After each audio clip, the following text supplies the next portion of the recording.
Welcome back to Parenting in Progress. I'm Corey. I'm Jordan. And we're the Welches.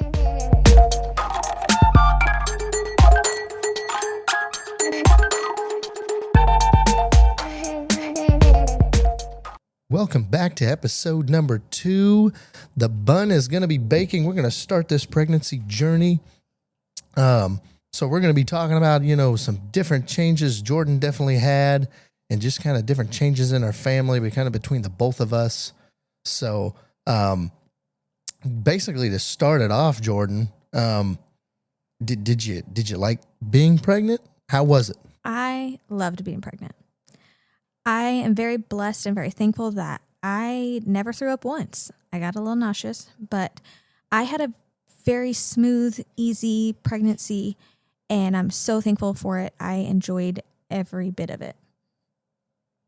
Yeah, no, I enjoyed it too. I think what the body endures is actually pretty amazing, along with everything's exciting and you're getting ready to have a kid and all these different types of things that are all going on at once. You're trying to prepare, you're scared crapless and all of those things. So, but for the most part, we had a pretty chill pregnancy, I'd say. We've talked about it. Yeah, it was easy. I mean, planning for it, just your body, like you mentioned earlier, the body does so much and it's so crazy. It's fun to see on various apps or Googling what size the baby is this week, what's developing this week, all the different changes. And I enjoyed sharing them with you. I'm sure you probably got annoyed sometimes of like, oh, the baby's the size of a blueberry this week or whatever. But it's just fun to see and learn about what's going on in your body, especially before you can have any of the feelings and the kickings and stuff. It's fun to see what's going on. Yeah, no, I hear you there. And, apps. I mean, you had how many apps on your phone? It was only a lot. A few. It was only a couple. Only a couple? Yeah. Every day was or it was at least once a week. Oh, yeah, it's a grapefruit. Oh, it's a pear. Oh, it's a kiwi. Oh, we even had to look up some of the stuff because we didn't even know what the heck it was called. But anyway, so kind of getting into it here, you had a lot of giggle sessions. That's probably one of my favorite things of your whole pregnancy is you became a giggle box. You want to talk about that? Yeah, I mean, I probably had less than a handful of emotional things going on. But I did have more giggly than more cry. And I'm sure you were very thankful for that.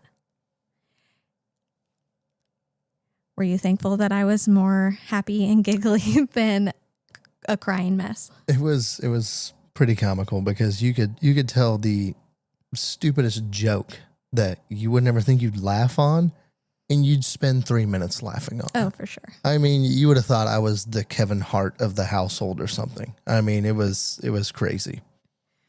But no, that was probably one of my most favorite things is you had different laughs too. Like there's some of those laughs you only get like once in a while when you really get Jordan going, then she really gets into that laugh, but it didn't take anything. I was like a comedian god at that point. And it would just go on. Like I would still laugh about it way after everyone else is done laughing, or even if there's times where I'm laughing and no one else is laughing and they're looking at me like, what's so funny? And I just keep going. So that I did find that fun. Again, I feel like I'm repeating myself. There wasn't very many super emotional times. Obviously there's a lot of emotions building up, hormones and running through my body. But yeah, the giggle was pretty fun. I did have, when we go back to like early pregnancy and when we were just finding out, like before we had any kicks or anything like that, I did have some normal cramping. Not anything too bad. had to Google it for sure to see if that was normal and ask my friends, of course. I was a little nauseous at times where I just feel like I needed to eat. If my stomach kind of hurt and like, oh, I'm not feeling the greatest, I would usually go get a snack or sit down for a little bit and then I'd be okay. So there are times where I did pack snacks with me. If we were going shopping, if we were going to one of our parents or someplace, I'd have a snack in my bag that I could eat. And other than that, like the nauseousness went away. I had medicine from the doctor. Remember when I got medicine from the doctor to go on our trip to Hawaii, but I think I used it once and that was about it. Yeah, for the most part, it wasn't too bad. The nice part, I think, for both of us was you never really got sick. I mean, you had some, if I remember right, now you can clarify all this, but if I remember right, you had some mornings where you didn't feel the best, but it wasn't to where it like drug you down. It didn't last very long. No, I was fatigued early on where it was also summer, so thankfully I wasn't working then. But I might go and load in the washer of clothes or laundry. And then after I got done, that's like, man, I need to sit down. And I'd sit down for a little bit and then I'd get some energy and I could go do something else. But I did get fatigued. And it was kind of weird for me because it almost felt lazy. Like I was lazy. Like, why can't I do this? But then I had to remind myself, this is normal. This is okay. And to listen to my body and take a rest when I needed to.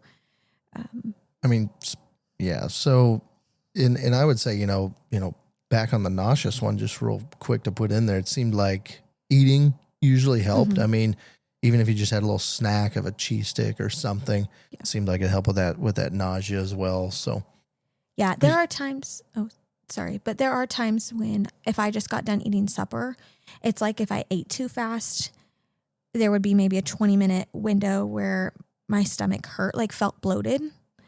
And then I kind of would have to wait for that to pass, drink some water, rest, and it would go away. But overall, I'm very thankful that I didn't get sick and I didn't have a pregnancy that was unenjoyable.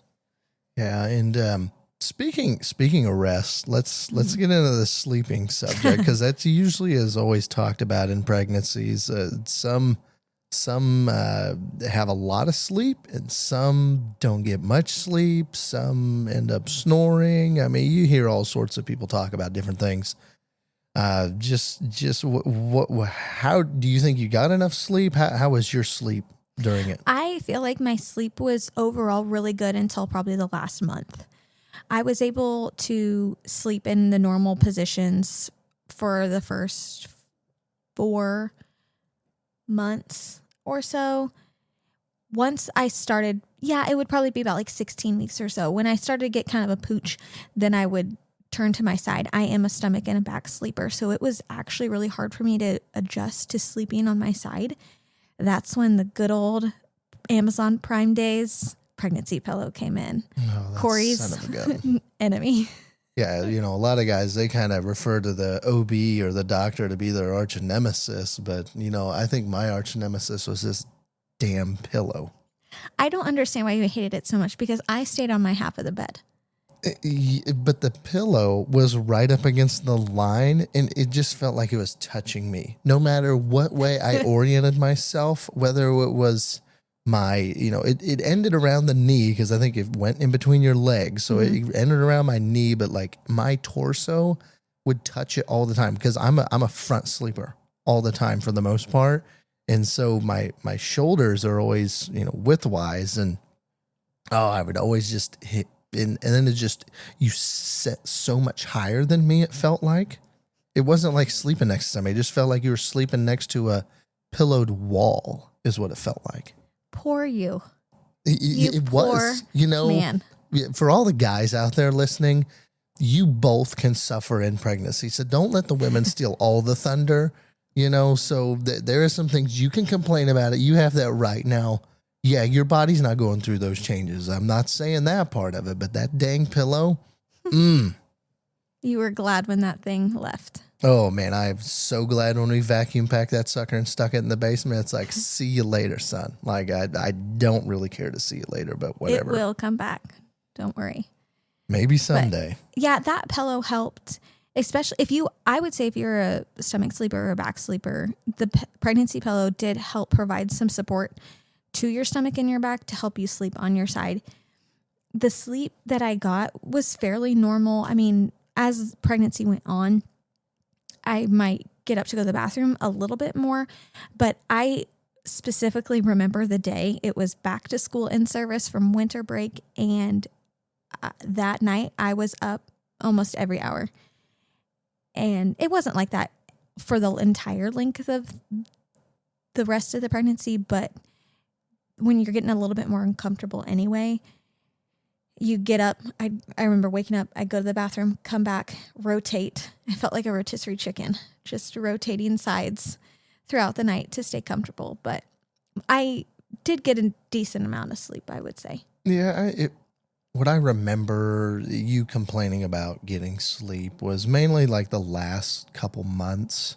It started kind of taking a little more toll. You could tell because, you're just like, man, I didn't get the sleep that I wanted to last night. And, you can, on the weekends and stuff, I think we combated with naps once in a while. I mean, it's not like we're not really nappers. We really don't take naps during the day. Like very rarely. It's a handful of times throughout the year that we'll take a nap. And I think you combated it with that a little bit too. The other thing that kind of was not helpful with sleep, and we can talk about this a little bit more of some of the restrictions in a little bit, but I was very congested in pregnancy, and then it was also the winter, and I can't take decongestants. So that not being able to breathe as I normally would, tacked on to sleep, wasn't the greatest combination. Yeah. No, for overall though, it was a good pregnancy. But as your belly was growing, at what point did you have to start kind of looking for some different clothes or start figuring out how do I still go to work and function daily along with, being able to be somewhat properly clothed, just somewhat. I always like comfy clothes. Anything that's soft, anything that's comfy, I've always liked that. And the good thing about our pregnancy was I was big, quotes, at the big stages of pregnancy in the fall and winter. So I had a lot of sweatshirts and hoodies and leggings and sweats. And I really didn't have to buy a ton of maternity clothes. Yes, this was my first pregnancy, so I didn't get bigger until probably the last month was when I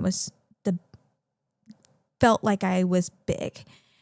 So I could usually wear like sweats or high-waisted leggings and an oversized shirt. I did buy some shirts that were a size up versus getting a maternity shirt.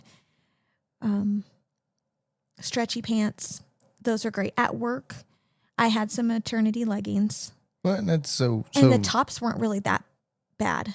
Yeah, and then so just for if you guys haven't listened to that first episode, we kind of covered this, but she is a teacher, so you have to dress a little more professional maybe than some other jobs. I know jobs, you still want to dress professionally, but teaching there's just a little different attire. It seemed like, and for the most part, the school was fine with wearing some of that. I didn't have any issues, and I kind of got to that point was like, if someone wants to come and talk to me about what I'm wearing, then like, go for it.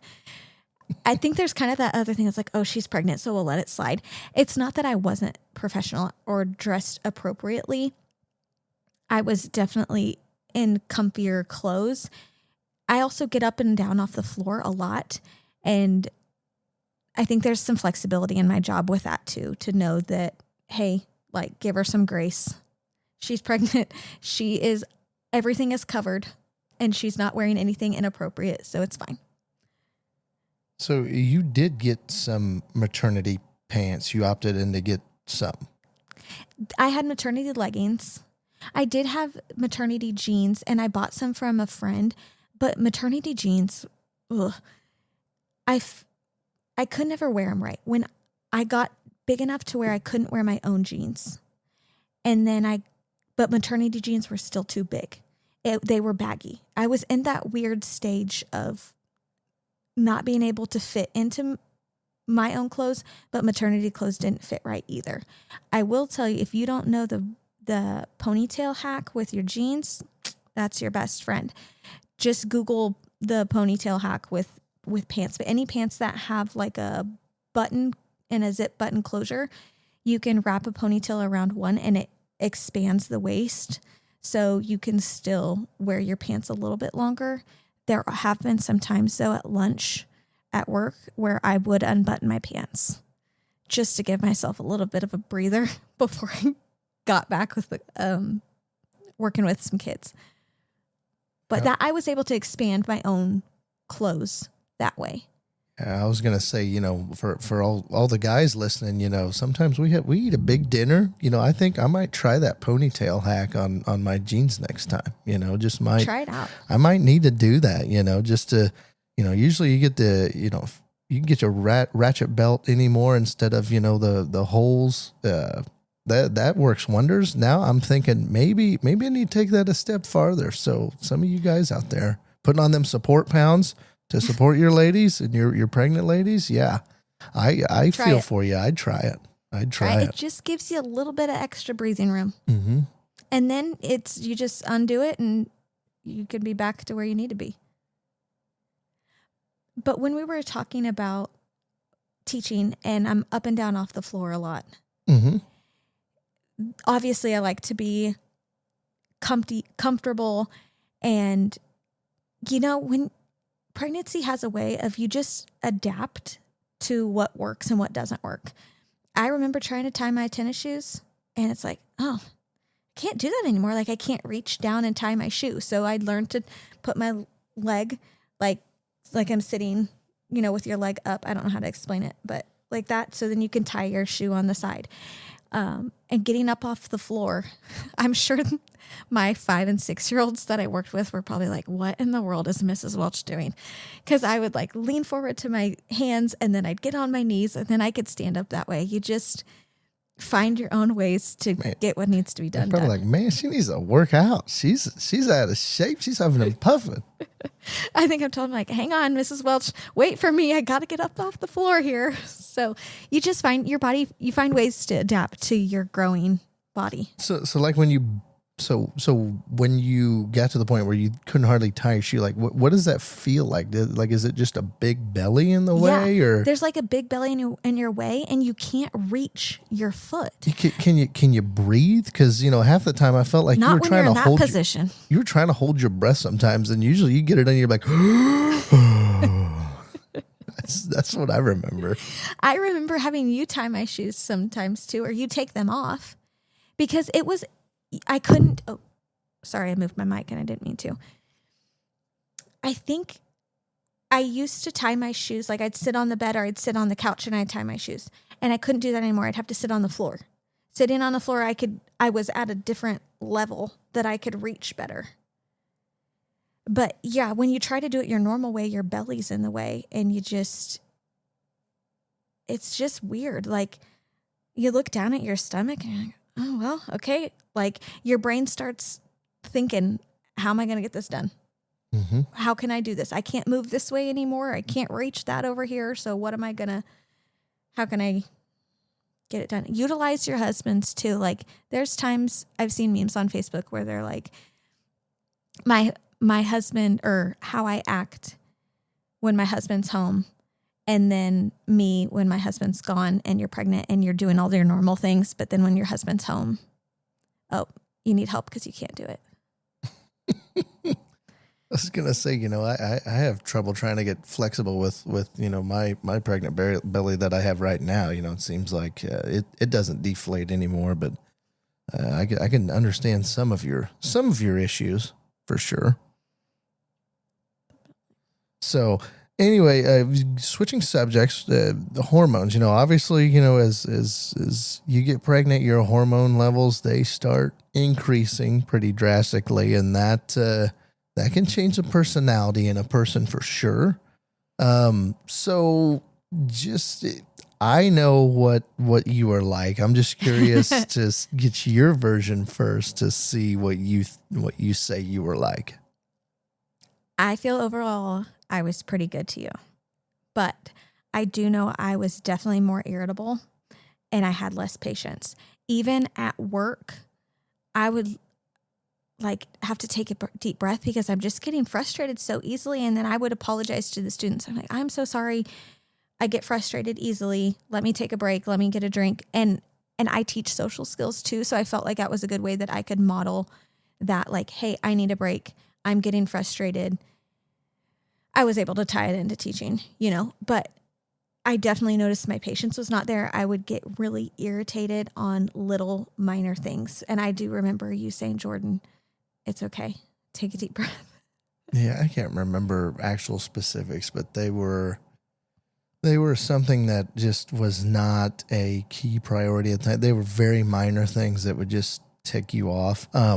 My favorite story of you being irritable, I think you probably remember pretty quick, is one time I was on the phone, got home from work, was on the phone, and I walked through the garage, opened the garage door, and Jordan is in the kitchen, and she is doing something around the fridge. Can't remember if you were in the fridge or if you might have been in the fridge. But anyway, I walk in and I like glance over at her, kind of like say, hey, like I'm home. And she just gives me the biatch glance, like oh, okay. And I'm like, okay, like that's odd, And so I had to go back to the truck, get some more stuff, and I made another trip back in. And I'm on the phone the whole time too. Like I'm on the phone with a customer and employee. Can't remember, but anyway, I was on the phone and I'm sitting there. I get back into the house and I look over at her again to just she was in the same spot, and I look over there and she like looks at me, and she's had this real pissed look. I mean, just like, and I couldn't tell what the problem was. And so I mouthed to her because I'm on the phone. I'm like, are you mad at me? Like, what are you mad about? And you're just like, nope, I'm not mad at you. And so I'm like, okay, it's just a pregnancy thing. She's pissed about something. And I think once we got off the phone, I asked her, I'm like, what are you so mad about? You're just like, I don't know. I do remember that situation. And there was several very minor things that really irritated me prior to that. And I do remember I think I was putting groceries away in the fridge, and you looked around the fridge and you mouthed, "Are you mad?" And I remember saying yes. And then you mouthed back at me. And then I said, no. And you were saying something about like, what's the matter? And I remember saying, I don't know. Like I was just mad and irritated, and I had no idea why. Yep. And that was when I was like, all right, is what it is. It's one of those things. Just in for guys out there, if you got, wives that are that way, it's sometimes just best to just leave, for 5 minutes, 10 minutes, come back. They're generally a different person then. That'd be my key dad tip, I guess. From a last thing to kind of cover hormones, you never really you weren't the one that just broke down and cried during pregnancy. You never just cried randomly or anything like that. So we didn't have any of that. It was more irritable and some stuff like that. But, so kind of leading up to that story, it kind of ties into the next thing is, just wanted to talk about, the guide during pregnancy. There's a lot of stuff going on with, your girlfriend, wife, etc., partner, whatever you call her. Yeah, I just want to say, the best thing probably to do is just go with the flow. You're going to notice different changes about them, not just physically, mentally. You're going to notice different changes. You got to be the supporting guy there to just support them, know that those changes are going to happen, and just go with the flow of those changes. You can't combat something that they don't mean, whether Jordan would spout off or, like that time we just talked about. It's like, are you mad at me? If she was mad at me, it'd be like, okay, well then why? But sometimes they just can't help stuff. They are a little more irritable and stuff. You got to accommodate that. If you're somewhere and they're irritated about something, then just hurry up, finish eating, doing whatever you're doing. Leave that place, just let them decompress sometimes. Or, if they are the crying type, be the shoulder to cry on, You wait till we talk about after you have the kid. There's a big hormone crash there that's going to come up too. So just be that guy that's going to be the crying shoulder. You're kind of going to be that rock that they're going to have to lean on. So I would say that that'd be the best advice that I could give you is just be that pillar there for them to push on, lean on, cry on, whatever they want to do. So, and you were very good at that. Like, I give props to you. You were exactly what you said. That's how you were. And you were great at that and being there for me. Since obviously you couldn't feel the baby like I could, and I could feel the baby before you, what were your thoughts like when you could finally feel the baby kick or move around? Did you feel a little bit more connected, or did you feel like, okay, this is real? No, I can't say there was like a big connection there. I mean, it was more like, okay, something's in there moving, like there is a kid there. It's just, I don't know. What I would say without spoiling maybe some future episodes is me before delivery day versus me like immediately after delivery day. Two different guys. I mean, they do two different guys. So that part. And did I feel a connection? Not really. No, I didn't. Was it cool to feel, the kid kick and all that stuff? Oh, absolutely. Did I have to do it all the time? No. I remember you specifically being like, hey, don't you want to touch it? I'm like, nah, like it's all right. It's all right. Mm-hmm. So. You did like when the baby was really moving around and you could see it on my stomach, or, when you would like rub my stomach a certain way and then the baby would move. That was fun to see too. So there are some ways that the guy can be involved and connected even when they're not physically experiencing that piece. Yeah. And, but Jordan, one thing she did like about pregnancy is she ate and she got good food. It didn't matter. Whatever she wanted, she pretty much got. So let's hear what do you have for cravings? What did you have? A lot of people ask me this, and the one thing that I go back to is Stouffer's mac and cheese. Like the frozen $3 one from Walmart. You pop in the microwave for 2 minutes, mix it up, cut the film to vent it. That's what I liked. And I had a lot of those in the summer for lunch. I really just kind of went with whatever felt good. Coming up with supper was difficult. I do remember getting groceries at the store for a certain supper we were going to have that night. And halfway on my drive home from work, I was like, nope, that doesn't sound good anymore. So then we went to plan B. So definitely our suppers were more geared towards what sounded good for me versus what sounded good for you. Yeah, and I remember you had the weirdest stuff, like the things that were good. I mean, we'd like make smash burgers on the Blackstone. It's like, no, disgusting. I'm almost gonna throw up thinking about it. That's mm-hmm. what you told me. Tacos, something as simple as making tacos. It was the ground beef. I don't know. It was weird. Like I could eat a taco at Taco Bell or any other Mexican restaurant, but tacos at home, no. Hamburgers at home, no. But I'd go eat a Freddy's burger for sure. Yeah. It was odd. So I would just say, and as my doctor said, eat what you can eat. You need to eat. So obviously you want to try to be healthy and try to get the good nutrients that you need, but ultimately you need to eat. So. And I would say, so along with you eating, there were some restrictions that you did have as well. You want to talk just on a couple of those maybe? Yeah, a few of them. Fish, and I know that there's certain fish. I really don't know the aspects of that, but fish, cold cuts. I wasn't a huge cold cut fan anyway, so that didn't really bother me. Obviously alcohol, which really wasn't hard for me because I don't drink a whole lot anyway. That's kind of summed up hot dogs, which would go into the cold cuts, but those were the food ones that I just tried to be aware of. And then certain medications that you can and can't take. That was hard. Like with a sinus infection was harder. Headaches, just trying to be more aware of what you're putting in your body. And then physically, like lifting things and the way that you move your body. Ask for help if you need it. Don't push the limits, and always ask your doctor too if you are unsure of what you can and can't do, because they will guide you and help you through that as well. Yeah, the one I remember most you probably hated was caffeine. You had to watch caffeine. Yeah. I switched to a decaf coffee in the morning, so I still had the same taste, but it did take a little bit for my body to switch from, hey, I got this caffeine every morning, to now I don't. I love a good cherry Pepsi.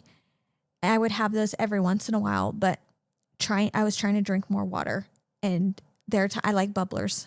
So is that where that started, or was that before? I can't remember. I liked bubblers before, but I feel like it kind of kicked into overdrive, because I'm like, it's water. I know I need to be drinking water. And if I have to drink 2 bubblers a day just to get some extra water in, I don't really care.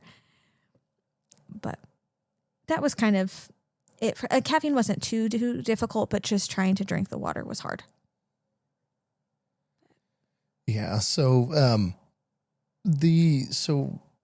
a couple, we're going to have another episode that's going to talk about maybe some products that we like, dislike, things that we use, never use, those types of things. But, before, kind of the last thing I wanted to touch on here was, just the one thing that did drive me nuts, as you're getting ready, before you have this baby, is you probably are going to want to pack a bag, and you probably want to put the car seat in the car.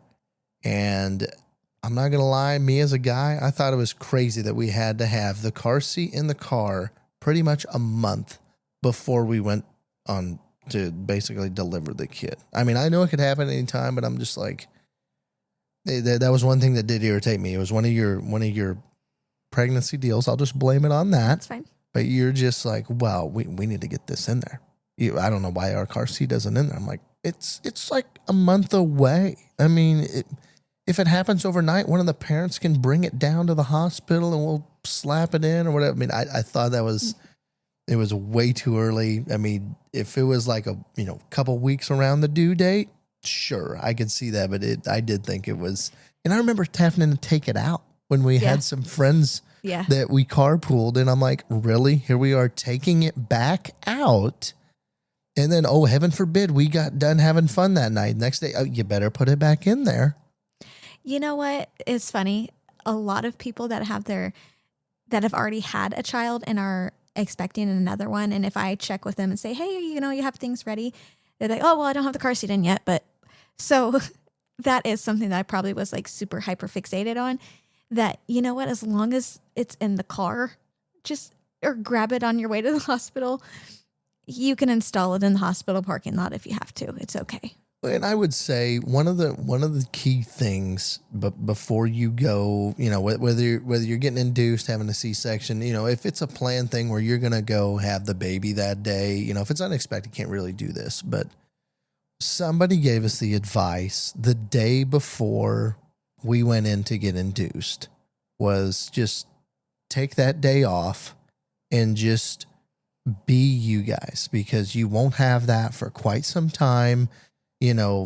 Just go, just relax, just be you two, because in a couple days or hours, multiple hours now, it's not going to be that way. And I would encourage everybody to do that. I think that was nice. That's something I haven't forgotten it yet, put it that way. Yeah.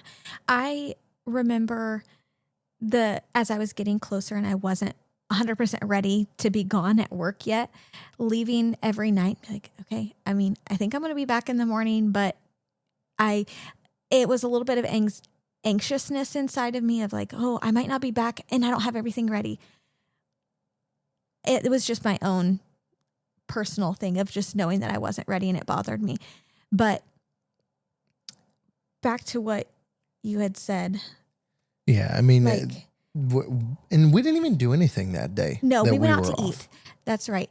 So we took the afternoon off. Oh, that's right. The day before we got into, so we took the afternoon. My mom was like, just go to work. You're just going to get nervous and you're just going to worry if you're staying at home all day by yourself. And to an extent, she was right. I mean, I would be thinking about trying to get everything done at the house or trying to get ready. And then other people had took the day off, especially if they have other kids, and they just took that last day off and spent that time with that kid. Is maybe that's the kid's last day of being an only child or having two siblings before another one's being born. So we took off the afternoon. We went and ate at a local restaurant in town, came home, just kind of relaxed and enjoyed the last little bit before our big morning the next day. Yeah, which it was pretty early. So we did go to bed kind of early that night. So, but yeah, I would encourage, if you have the PTO, that is something that I did like, even though we didn't do anything. Yeah, you still, I mean, I think it's worth it for sure. But, kind of wrapping up this episode, we went a little longer than the last one. Kind of, as we're getting into this pregnancy thing, there's more things to talk about. So, pregnancy itself can be pretty scary, but not probably as scary as one of the biggest days that you're ever going to have in your entire life. And I mean, absolutely, delivery day, which you also hear me refer as D-Day. I like to call it sometimes. So in our next episode, definitely tune in, because that's when we're going to start our journey of delivering. So it's going to be broken up into a 2-part series. There is so many details we want to show you guys, and so many things that happen that we're remembering. We're going to break it into a 2-part episode there. So be on the lookout for that coming up. Also, we do want to thank everybody that is listening to this. Please like, share, subscribe, follow us, leave us a review, give us a comment, all those types of things. And we'll definitely see you guys in the next episode. Thanks for watching.